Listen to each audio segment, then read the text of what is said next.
লালমনিরহাটের হাতীবান্ধায় ছাত্রদল নেতার উপর দুষ্কৃতকারীদের হামলা। বিস্তারিত দেখুন ডেস্ক রিপোর্টে। লালমনিরহাটের হাতীবান্ধা উপজেলার বড়খাতা ডিগ্রি কলেজের ছাত্রদলের সভাপতি আরিফ বিল্লার উপর হামলার ঘটনা ঘটেছে। সোমবার বিকেলে হাতীবান্ধা উপজেলার বড়খাতা এলাকায় এ হামলার ঘটনা ঘটে। জানা গেছে, ফকিরপাড়া ইউনিয়ন বিএনপি নেতা আব্দুল কাদেরের ছেলে আরিফ বিল্লা সদ্য জেলা ছাত্রদল কর্তৃক সভাপতি নির্বাচিত হয়।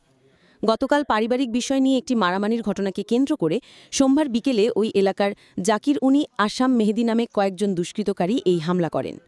বর্তমানে আরিফ বিল্লাহ উপজেলা স্বাস্থ্য কমপ্লেক্সে চিকিৎসাধীন রয়েছে।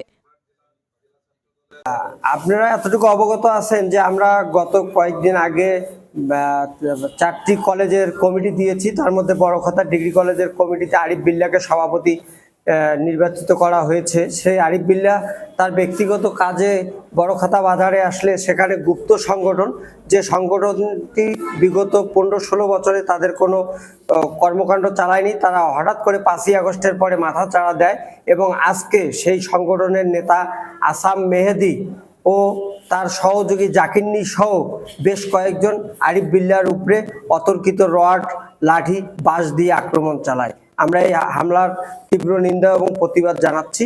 সেই সঙ্গে এর পরবর্তী যে ঘটনা ঘটবে এটার দায়ভার সমস্ত কিছু সেই গুপ্ত সংগঠনকেই নিতে হবে।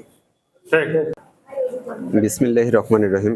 আমার নাম আরিফ বিল্লাহ, বড়খাতা ডিগ্রি কলেজ নবগঠিত সভাপতি।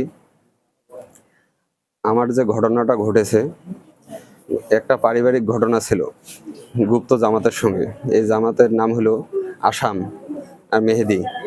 এরা এই পারিবারিক ঘটনাতে গতকালকে বড়খাতা বাজারে একটা হামলা করেছে।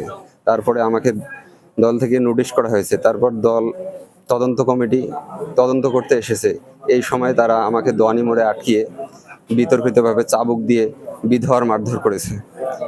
আসাম এবং মেহেদি এই মাহবুব আলম ভুট্টু জাকিনি।